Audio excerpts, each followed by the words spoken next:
सूर 88 दुनिया वारनि जा पोइ बि कंहिं मां वफ़ा का नाहे मिली। शोएब बिरहमानी जवानी तबाह कईसे ऐं अंदरि समूरो वियो आहे जली। ॾाढा दुख ॾिठासीं प्यार में न थियो को क़दुरु संसार में। असां पंहिंजी जवानी तबाह कई नाहे असां सां कंहिं बेवफ़ा कई। असां पंहिंजी जवानी तबाह कई। ॾाढा दुख ॾिठासीं प्यार में न थियो को क़दुरु संसार में। असां पंहिंजी जवानी तबाह कई नाहे असां सां कंहिं बेवफ़ा कई।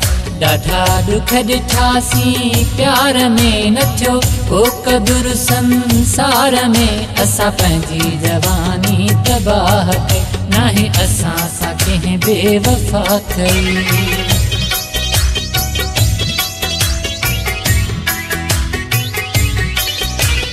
असां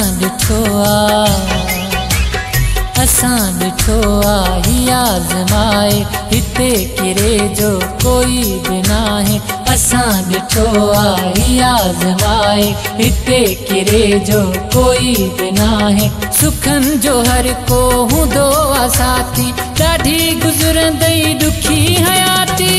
ज़िंदगी आज़ार में न को फासे अहिड़ीअ ॼार में नाहे रहम जी कंहिं बेनिगाह कई। असां पंहिंजी जवानी तबाह कई।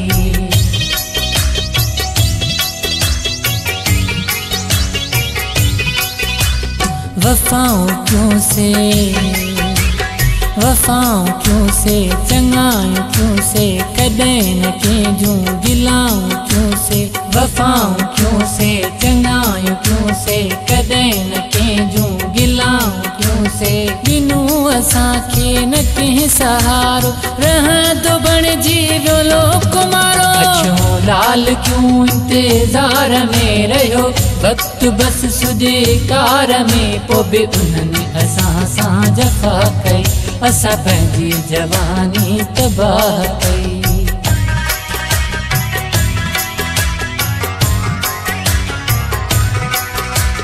वफ़ा बाबुलवन मुड़ी भलो थई दुखनि सां भरियल ही मरहलो थई। वफ़ा बाबुलवन मुड़ी भलो थई दुखनि सां भरियल ही मरहलो थई। प्यारो आ ॾाढो कॾहिं चवां थो तोखे ही सुहिणी सलाह ॾियां थो।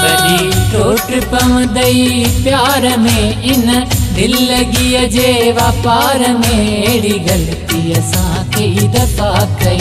असां पंहिंजी जवानी तबाह कई। ॾाढा दुख ॾिठासीं प्यार में न थियो को क़दुरु संसार में। असां पंहिंजी जवानी तबाह कई नाहे असां सां कंहिं बेवफ़ा कई।